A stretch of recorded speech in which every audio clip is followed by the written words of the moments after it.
Amidst the rolling hills of Aspen, where the wind hums softly through pine trees and the air feels like it holds secrets, a quiet story continues to echo through time, one of music, fame, heartbreak, and a love that once seemed unshakable. The world remembers John Denver for his gentle voice and heartfelt songs, but how many truly knew the man behind the melody? And who was the woman who inspired his most famous love song, a song that still moves people to tears decades later? Before his name ever filled arenas and his voice floated across radios around the world, John Denver was just Henry John Deutschendorf Jr., a boy with a guitar and a heart full of dreams. Born in 1943, he carried a name too long for the spotlight but a passion too big to be ignored. His music wasn't just sound, it was storytelling, and it came from somewhere real, somewhere deeply personal. Songs like Take Me Home, Country Roads, Rocky Mountain High, and Leaving on a Jet Plane didn't just chart, they settled into people's lives, becoming part of the soundtrack to their memories. But none hit quite as intimately as Annie's song, a ballad that still stirs emotions, and for good reason. Because at the center of that song was Annie Martell, his first wife, his muse, and the woman who saw both the brightest and darkest sides of the man the world adored. Annie Martell, born in 1946 in Minnesota, lived far from the flashing lights of Hollywood or the chaotic world of celebrity. Raised in a Christian household with 3 siblings, her life was quiet, rooted, and full of love. She was still in college at Aldo's College in St. Peter when, in 1966, her path crossed with a young John Denver, then still performing with the Chad Mitchell Trio. There wasn't a grand stage or press flashing cameras when they met, just 2 people connecting over something as simple and as complicated as shared energy. That connection would quickly become more. Within 9 months, they were married. And though it may sound impulsive for them, it felt right. They were young, in love, and full of hope for a life that was just beginning. Those early days were filled with a sense of magic.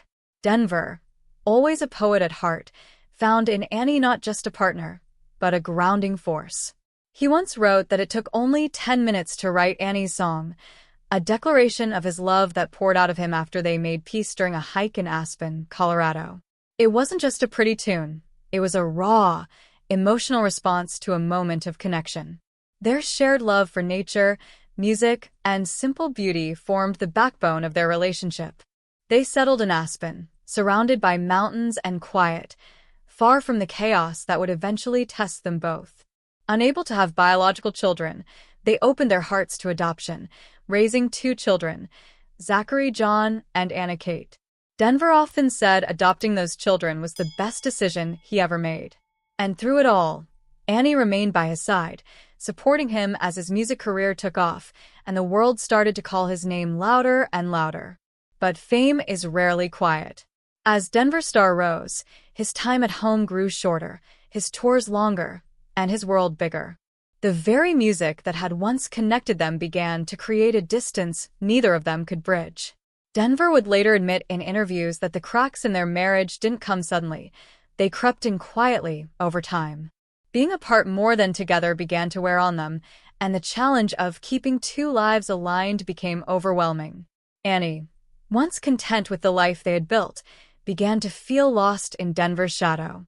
She confessed years later that she struggled with her identity, unsure of who she was beyond the wife of a famous man. The young woman who had once walked confidently beside him began to feel like she was standing behind him. Their divorce in 1982 shocked fans, but unlike many celebrity breakups, it appeared peaceful. They seemed to part with grace, refusing to hurl accusations or fuel media drama. But beneath that calm surface, real pain simmered. The most jarring example of their hidden tensions came during their final days together, an episode that has become infamous. Frustrated by Annie cutting down some of his beloved trees in Aspen, John reportedly used a chainsaw to cut their marital bed in half. It was a dramatic, heartbreaking moment, one that spoke to years of unresolved frustration, even bitterness, that had built up in silence. It was a symbol not of hate, but of deep sadness, a realization that something once beautiful had been broken beyond repair. After the divorce, Annie quietly stepped away from public life. She chose peace over fame, raising her children in Colorado, focusing on her role as a mother and later as a school commissioner. Though forever linked to John Denver in the public's eyes, she carved out a life of her own, one that wasn't defined by the music or the memories they once shared. But she never disappeared completely. Annie, now Annie Denver, has spoken openly in recent years, confirming stories that were once speculation. She admitted that Annie's song still brings tears to her eyes and that, despite all they went through, a piece of her heart still beats in rhythm with those old lyrics. There's something hauntingly beautiful in knowing that a love can end and still leave behind something timeless. John Denver, for his part, tried love again. In 1988, he married Australian actress Cassandra Delaney after a 2-year romance. The relationship produced a daughter, Jessie Bell, but much like his first marriage, it quickly unraveled. By 1993, they too were divorced. Delaney publicly described Denver as vindictive, revealing a side of him that many fans never imagined. His personal life in those later years grew even more complicated. Along with failed relationships, he faced battles with alcoholism, depression, and legal troubles, including DUI arrests that ultimately led to his being medically disqualified from flying, one of his greatest passions. Flying had always been part of Denver's life. He held a pilot's license and frequently took to the skies to find the peace he often couldn't find on the ground. But that love would prove fatal. On October 12, 1997, while piloting a small home-built plane near Monterey Bay, California, John Denver crashed into the Pacific Ocean. The accident stunned the world. He had been trying to switch fuel tanks mid-flight, something made difficult by a poorly designed switch placement. Investigators pointed to this design flaw as a key reason for the crash, but rumors swirled. Was it pilot error? Was it intentional? Did someone tamper with a plane? In truth, the crash was likely a mix of unfortunate design, overlooked safety procedures, and perhaps some personal recklessness. But no matter the cause, the result was the same.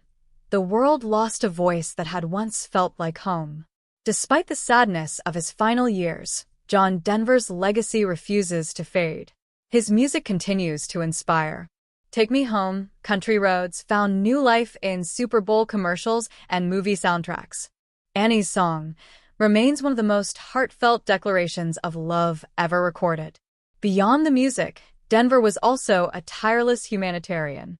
He supported environmental causes, helped build schools, funded hospitals, and gave back in ways that many never saw but countless people benefited from.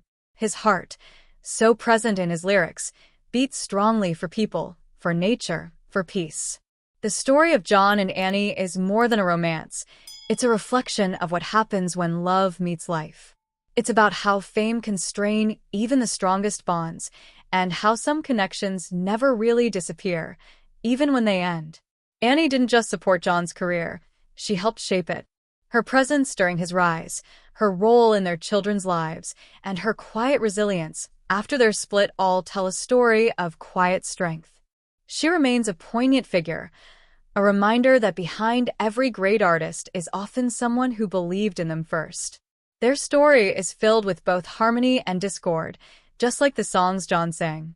It speaks to the joy of young love, the reality of growing apart, and the grace of moving forward without forgetting. And maybe that's why people still talk about them, not just because of a song, but because of everything that came before and after the music.